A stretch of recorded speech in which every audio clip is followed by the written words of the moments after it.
Yeni köprü bağlayacak Moldova'nın M1 trassasını angısı koyulacak Ungenda hem bağlanacak Rumınya devletinin yolundan angısı geçer Târgu-Mureș hem Yassı kasabalarından. Anlaşmaya göre Rumınya devleti alır üstüne köprünün hem yolun düzülmesini kendi tarafından, Moldova'nın tarafından yapılan işlerde bizim bütçetimizden ödenecekler. İlk sayılara göre bu uğra lazım olacak 36 milyon lei nişanladı Moldova devletin infrastruktura hem regional ilerlemesi ministrusu Andrei Spânu.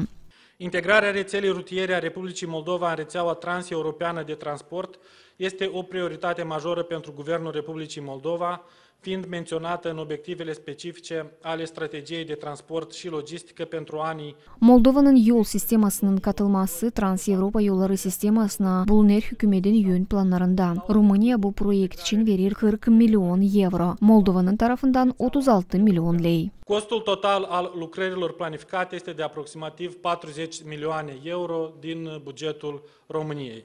Cheltuielile pentru construcția drumului de acces din partea Republicii Moldova către pod constituie estimativ 37 milioane de lei.